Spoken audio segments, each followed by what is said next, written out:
ನಾನು ನಾಗಮಣಿ ಜೋಯಿಸ್. ಈ ದಿನ ಆದಿಶಂಕರಾಚಾರ್ಯರು ಜಗದ್ಗುರು ಅವತಾರದಲ್ಲಿ ಇಲ್ಲಿ ಹುಟ್ಟೋದಕ್ಕೆ ಮೂಲ ಕಾರಣ ಏನು ಅಂತ ನಾನು ತಿಳಿಸುತ್ತೇನೆ. ಈ ಹಿಂದೆ ಪರಶುರಾಮರು ಇದಕ್ಕೆ ಮೂಲ ಕಾರಣ ಅಂತ ಎಲ್ಲ ಹೇಳ್ತಾರೆ. ಕಾರಣ ಏನು ಅಂದರೆ, ಪರಶುರಾಮರು ಮಹಾವಿಷ್ಣುವಿನ ಒಂದು ಅಂಶ. ಇದು 6ನೇ ಅವತಾರದಲ್ಲಿ ಪರಶುರಾಮರ ಅವತಾರ ಹಾಕಿದ್ರು. ಅವರು ದೇಶಾದ್ಯಂತ ಎಲ್ಲ ದುಷ್ಟ ಮಹಾರಾಜರುಗಳನ್ನು ಎಲ್ಲರನ್ನೂ ಸಂಹಾರ ಮಾಡಿದ್ರು. ಅಷ್ಟೇ ಅಲ್ಲ, ಪಿತೃವಾಕ್ಯ ಪರಿಪಾಲನೆ ಆಗಿ ಮಾತೃಹತ್ಯೆ ಸಹ ಮಾಡಿದ್ರು. ಮತ್ತು ಸುದರ್ಶನ ಅವತಾರದಲ್ಲಿ ಬಂದಿದ್ದಂಥ ಕಾರ್ತಿವೀರ್ಯಾರ್ಜುನನ್ನು ಸಹ ಸಂಹಾರ ಮಾಡಿದ್ರು. ಸಂಹಾರ ಮಾಡಿದ್ಮೇಲೆ ದೇಶ ಶಾಂತಿ ಆಯಿತು. ಶಾಂತಿ ಆದಮೇಲೆ ಅವರ ಮನಸ್ಸಲ್ಲಿ ಏನಾಯಿತು, ಸ್ವಲ್ಪ ವಯಸ್ಸಾದಮೇಲೆ ನನಗೆ ಮಾತೃದೋಷ ಹತ್ಯೆ ಬಂದಿದೆ, ನಾ ಇದನ್ನು ಹೇಗೆ ಪರಿಹಾರ ಮಾಡ್ಕೋಬೇಕು. ಪಂಚಮಹಾದೋಷದಲ್ಲಿ ಸ್ತ್ರೀ ಹತ್ಯೆ ಮಹಾದೋಷ, ಅದರಲ್ಲೂ ಮಾತೃಹತ್ಯೆ ತುಂಬ ದೊಡ್ಡ ದೋಷ. ಇದನ್ನು ಹೇಗೆ ಪರಿಹಾರ ಮಾಡ್ಕೊಳ್ಳಿ ಸದಾ ಚಿಂತೆ ಮಾಡ್ತಾಯಿದ್ರು. ಒಂದಿನ ಗೌತಮ ಋಷಿ ಹತ್ರ ಹೋದರು. ಗೌತಮ ಋಷಿಗಳ ಹತ್ರ, ಗುರುಗಳೇ, ಗೌತಮ ಋಷಿಗಳೇ, ನಾನು ಮಾತೃಹತ್ಯೆ ಮಾಡಿದ್ದೀನಿ, ಈ ದೋಷ ಹೇಗೆ ಹೋಗುತ್ತೆ, ಇದು ನಂಗೆ ಸದಾ ದೊಡ್ಡ ಚಿಂತೆ ಆಗೋಗಿದೆ, ನೀವೇನಾದ್ರು ಉಪಾಯ ಹೇಳಿ ಅಂತ ಕೇಳಿದ್ರು. ಆಗ ಗೌತಮ ಋಷಿಗಳು ಅಷ್ಟೇ ತಾನೇ ಶಿವಲಿಂಗನ ಪ್ರತಿಷ್ಠಾಪನೆ ಮಾಡಿಬಿಟ್ರೆ ಎಲ್ಲ ಪಾಪನೂ ಹೊರಟೋಗುತ್ತೆ ಅಂತ ಪರಶುರಾಮರಿಗೆ ಹೇಳಿದ್ರು. ಹಾಗಾದರೆ ಗೌತಮರೇ, ನೀವೇ ಮಾಡಿಸಿ, ಆ ಶಿವಲಿಂಗನ ನಿಮ್ಮ ಕೈಯಲ್ಲೇ ಪ್ರತಿಷ್ಠಾಪನೆ ಮಾಡಿಸಿ ನನ್ನ ಹತ್ರ ಅಂತ ಕೇಳಕೊಂಡ್ರು.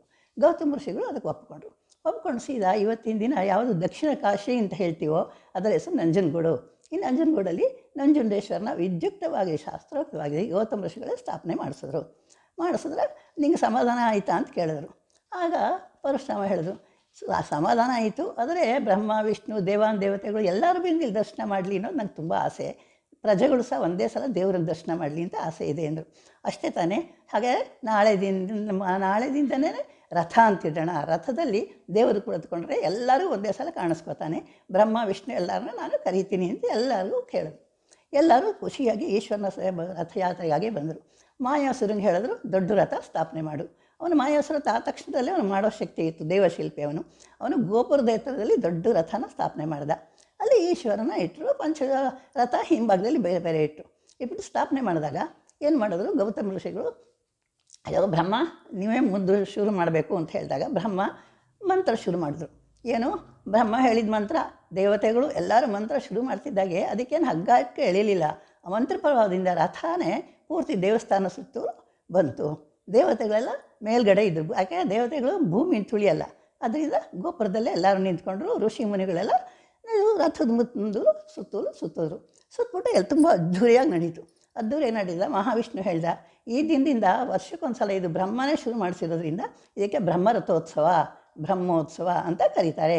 ಪ್ರತಿ ವರ್ಷವೂ ಇದು ಮಾಡ್ಕೊಂಡು ಹೋಗಿ, ಇದು ಪ್ರಜೆಗಳಿಗೂ ತುಂಬ ಒಳ್ಳೆಯದು. ರಥದ ಮೇಲೆ ದೇವರಿದ್ದಾಗ ಕೈ ಮುಗಿದು ಏನು ಕೇಳಿಕೊಂಡ್ರೆ ಅದು ಖಂಡಿತ ನೆರವೇರುತ್ತೆ ಅಂತ ಮಹಾವಿಷ್ಣುವೇ ಹೇಳ್ದ.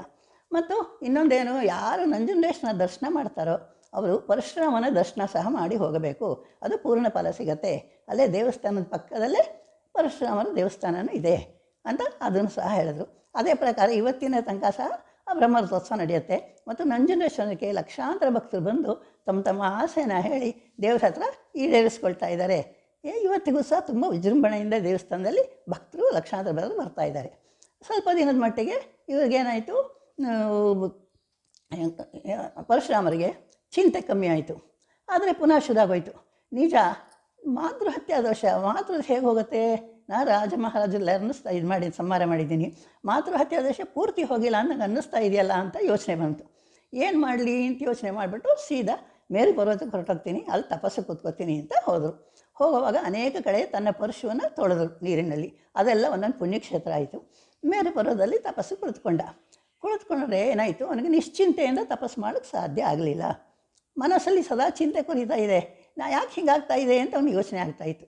ಸ್ವಲ್ಪ ದಿನದಲ್ಲೇ ವಸಿಷ್ಠ ಋಷಿಗಳು ಅಲ್ಲಿಗೆ ಬಂದ್ಬಿಟ್ಟು, ಪರಶುರಾಮ ನೀನು ತಪಸ್ಸು ಮಾಡ್ತಾ ಇದೆಯಲ್ವಾ ಅಂತ ಕೇಳಿದ್ರು. ಹೌದು ಗುರುಗಳೇ, ಮತ್ತು ತಪಸ್ಸು ಮಾಡೋನಿಗೆ ಪಕ್ಕದಲ್ಲಿ ಈ ಪರಶು ಅಂದರೆ ಕೊಡಲಿ, ನಿಂಗೆ ಯಾಕೆ ಬೇಕು ಅಂತ ಕೇಳಿದ್ರು. ಅದಕ್ಕೆ ಅವನು ಹೇಳ್ದ, ಅದೇ ಗುರುಗಳೇ, ಇದು ಮಾಮೂಲಿ ಪರಶು ಅಲ್ಲ, ನನ್ನ ಹೆಸರು ಭಾರ್ಗವರಾಮ ಅಂತ ಹೆಸರಿತ್ತು. ಈಶ್ವರನ ಕುರಿತು ನಾನು ತಪಸ್ಸು ಮಾಡಿದಾಗ ಈಶ್ವರ ನನ್ನ ತಪಸ್ಸಿಗೆ ಮೆಚ್ಚಿ ಈ ಪರಶುವನ್ನು ಕೊಟ್ಟ, ಆವಾಗಲಿಂದ ನನ್ನ ಹೆಸರು ಪರಶುರಾಮ ಅಂತಾಯಿತು. ಅದರಲ್ಲಿ ಈ ಪರಶುವಿನಿಂದಲೇ ಇರೋ ತನಕ ಎಲ್ಲೂ ನಿಮ್ಗೆ ಸೋಲಿಲ್ಲ ಅಂತ ಈಶ್ವರ ಹೇಳಿದ್ದ. ಆದರೆ ಎಲ್ಲ ಅನೇಕ ಮಹಾರಾಜನ ಸಾಯಿಸ್ತೆ, ನನ್ನ ದೇಶಕ್ಕಾಗಿ ದೇಶ ಶಾಂತಿಗಾಗಿ ಸಾಯಿಸ್ತೀನಿ, ಆದರೆ ಪಿತೃವಾಕ್ಯ ಪರಿಪಾಲನೆಗಾಗಿ ಮಾತೃಹತ್ಯಾ ದೋಷ ಮಾಡಿಬಿಟ್ಟಿದ್ದೀನಿ. ಆದ್ದರಿಂದ ನನಗೆ ಮಾತೃಹತ್ಯಾ ದೋಷ ಹೇಗೆ ಹೋಗುತ್ತೆ ಅನ್ನೋದು ಸದಾ ಪೂರ್ತಿ ಹೋಗಿಲ್ಲ ಅನ್ನೋ ಭಾವನೆ ಬಂದಿದೆ, ಇದಕ್ಕೆ ನೀವೇ ಪರಿಹಾರ ಹೇಳಿ ಅಂತ ಕೇಳ್ದ. ಆವಾಗ ವಸಿಷ್ಠ ಋಷಿಗಳು, ಅಷ್ಟೇ ತಾನೇ, ನಾನು ಹೇಳಿದಂತೆ ಮಾಡು. ಏನಂದ್ರೆ ನಿಮ್ಮ ತಾಯಿ ರೇಣುಕಾದೇವಿ ಆದಿಶಕ್ತಿ ಅಂಶದವಳು, ಅದರಿಂದ ಒಂದು ಆದಿಶಕ್ತಿ ಅಂಶಗಳಾದ ಒಂದು ದೇವಿನ ನೀನು ಸ್ಥಾಪನೆ ಮಾಡಿಬಿಡು. ಸ್ಥಾಪನೆ ಮಾಡಿದ್ರೆ ನಿನಗೆ ಪೂರ್ತಿ ಮಾತೃಹತ್ಯಾ ದೋಷ ಹೋಗುತ್ತೆ ಅಂತ ಹೇಳಿದ್ರು. ಗುರುಗಳೇ, ಈ ಕೈಯಲ್ಲೇ ನಾನು ತಾಯಿ ಹತ್ಯೆ ಮಾಡಿದ್ದೀನಿ, ಅದು ಹೆಂಗೆ ನನ್ನ ಕೈ ಅಪವಿತ್ರವಾಗಿದೆ, ನನ್ನ ಹಸ್ತ ಅಪವಿತ್ರ, ಅದರಿಂದ ನಾನು ಮಾಡೋಕ್ಕೆ ಮನಸ್ಸು ಬರಲ್ಲ ಈ ಹಸ್ತದಲ್ಲಿ ತಾಯಿನ, ಅದನ್ನು ನೀವೇ ಬೇರೆ ಯಾವುದಾದ್ರು ಉಪಾಯ ಹೇಳಿ ಅಂತ ಕೇಳ್ದ. ಆಗ ವಸಿಷ್ಠ ಋಷಿಗಳು ಹೇಳಿದ್ರು, ನಿನ್ನ ಪರಶುವನ್ನು ಹಿಡ್ಕೊ, ನಾಳೆ ದಿನ ಹಿಡ್ಕೊಂಡು ಏನು ಮಾಡಿದ್ರು, ದೇವಿನ ಕೇಳ್ಕೊ, ಅಮ್ಮ ಆದಿಶಕ್ತಿ, ಪಿತೃವಾಕ್ಯ ಪರನ ನಾನು ಹತ್ಯೆ ಮಾಡಿದ್ದೀನಿ, ಆದರೂ ಈ ದೋಷ ನನ್ನಲ್ಲಿದೆ, ಅದರಿಂದ ಈ ಪರಶುವನ್ನು ನಾನು ಎಸಿತೀನಿ, ಎಲ್ಲಿ ಎಸೆದರೆ ಅಲ್ಲಬ್ಬ ನಿನ್ನನ್ನು ಸ್ಥಾಪನೆ ಮಾಡುವಂಥ ಮಹಾಪುರುಷ ದೈವಾಂಶ ಸಂಭೂತನಾದಂಥವನು ಅಲ್ಲಿ ಜನ್ಮ ತಾಳಬೇಕು, ಅವನು ನಿನ್ನನ್ನು ಸ್ಥಾಪನೆ ಮಾಡಬೇಕು. ಸ್ಥಾಪನೆ ಮಾಡಿದ್ರೆ ನಾನು ಬಂದು ನಿನ್ನ ದರ್ಶನ ಮಾಡ್ತೀನಿ, ನಿನ್ನ ದರ್ಶನ ಆಗೋ ತನಕ ಇಲ್ಲೇ ಇರ್ತೀನಿ, ವೈಕುಂಠಕ್ಕೆ ಹೋಗಲ್ಲ, ತಪಸ್ ಮಾಡ್ಕೊಂಡು ಇರ್ತೀನಿ ಅಂತ ಹೇಳಿ ಎಸಿ ಅಂತ ಹೇಳಿದ್ರು. ಅವನು ಹಾಗೆ ಆಗಲಿ ಅಂತ ಅವನು ನಿತ್ಯ ಬೆಳಗ್ಗೆ ಎದ್ದು ಪರಶುಗೆ ಸ್ನಾನ ಮಾಡಿ ಆ ಪರಶುಗೆ ತನ್ನ ತಲೆ ಅಂತ ಹಾಕಿಸಿ ಕೈ ಮುಗಿದು ಅಪರಾಧಕ್ಕೆ ತಪಸ್ ಕೂತ್ಕೋತಾ ಇದ್ದ. ಮಾರನೇ ದಿನ ಅದೇ ಥರ ಮಾಡ್ದ. ವಸಿಷ್ಠ ಋಷಿ ಹೇಗೆ ಹೇಳಿದ್ರು ಹಾಗೆ ಆ ಪರಶುವನ ಮೇಲೆ ನಿಂತ್ಕೊಂಡು ದೂರ ಎಸೆದನಾಯಿತು. ಅದು ಸೀದಾ ಕೇರಳದಲ್ಲಿ ಸಮುದ್ರದಲ್ಲಿ ಬಿತ್ತು. ಸಮುದ್ರದ ಅಂಚಿನಲ್ಲಿ ಬೀಳ್ತಿದ್ದಾಗೆ ಭೂಮಿನ ಮೇಲಕ್ಕೆ ಎತ್ತಿಬಿಡ್ತು. ಭೂಮಿ ಎತ್ತಿದ್ದೆ ಅದಕ್ಕೆ ದೈವ ಭೂಮಿ ಅಂತ ಕೇರಳಕ್ಕೆ ಕರೀತಾರೆ. ಆ ದೈವ ಭೂಮಿನಲ್ಲಿ ಇವತ್ತಿನ ಕಾಲಟಿಕೆಯ ಹೆಸರಾಗಿದೆ. ಅಲ್ಲೇ ಇವರು ಯಾರು ಆರ್ಯಾಂಬ ಪಟ್ಟಾಭಿ ಅನ್ನೋ ದಂಪತಿಗಳಿಗೆ ದೈವಾಂಶ ಸಂಭೂತರಾದಂಥ ಶಂಕರಾಚಾರ್ಯರು ಅವತಾರ ಮಾಡಿದ್ರು. ಅವರು ಹುಟ್ಟಿ ಚಿಕ್ಕ ವಯಸ್ಸಿಂದ ಅದ್ವೈತ ವಾತಾವರಣದಲ್ಲೇ ಬೆಳೆದರು. ಮುಂದೆ ದೊಡ್ಡವರಾದಾಗ ಅದ್ವೈತ ಮತ ಸಹ ಸ್ಥಾಪನೆ ಮಾಡಿದ್ರು. 4 ಕಡೆ ದೊಡ್ಡ ಜಗದ್ಗುರು ಪೀಠ ಸಹ ಸ್ಥಾಪನೆ ಮಾಡಿದ್ರು. ಪೂರ್ವಕ್ಕೆ ಪೂರಿ ಪೀಠ, ಪಶ್ಚಿಮಕ್ಕೆ ದ್ವಾರಕಾ ಪೀಠ, ಉತ್ತರಕ್ಕೆ ಬರಗಿದೇರಿ ಪೀಠ, ದಕ್ಷಿಣಕ್ಕೆ ಶೃಂಗೇರಿ ಪೀಠ ಅಂತ ಹೀಗೆ 4 ಪೀಠನೂ ಸ್ಥಾಪನೆ ಮಾಡಿದ್ರು.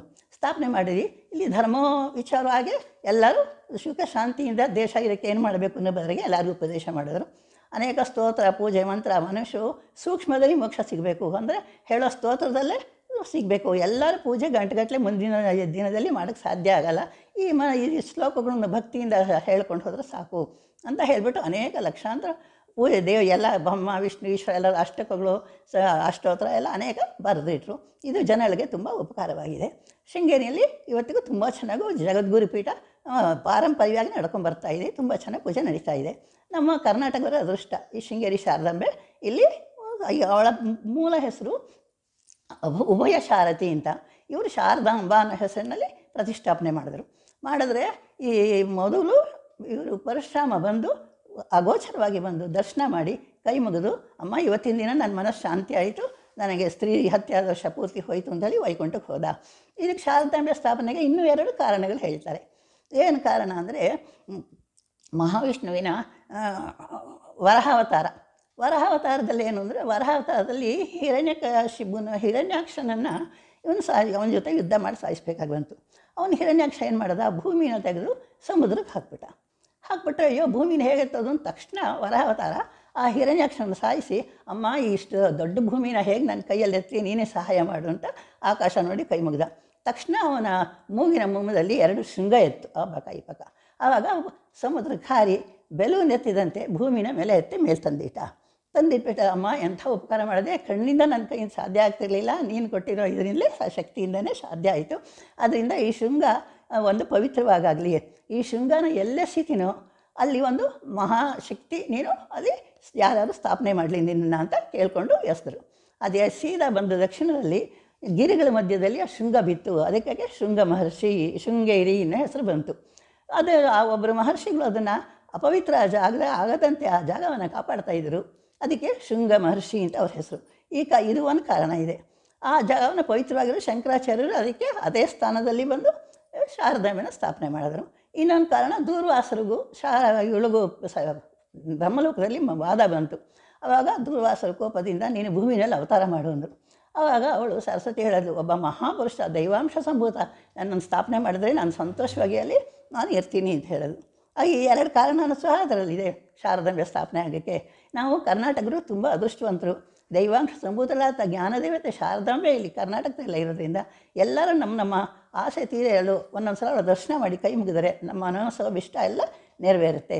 ಎಲ್ಲರಿಗೂ ಶಾರದಾಂಬೆ ಒಳ್ಳೆ ನಮ್ಮ ಮನಸ್ಸು ನೆರವೇರಿಸಿ ಒಳ್ಳೆ ಕೃಪೆ ಕೊಡಲಿ ಅಂತ ಹೇಳಿ ನನ್ನ ವ್ಯಾಖ್ಯಾನ ಮುಗಿಸುತ್ತಿದ್ದೇನೆ. ಈ ಕಥೆ ನಿಮಗೆ ಇಷ್ಟವಾದ ಪಕ್ಷದಲ್ಲಿ ಬೆಲ್ ಐಕಾನನ್ನು ಒತ್ತಿ ಮತ್ತು ಚಾನೆಲ್ನನ್ನು ಸಬ್ಸ್ಕ್ರೈಬ್ ಮಾಡಿ.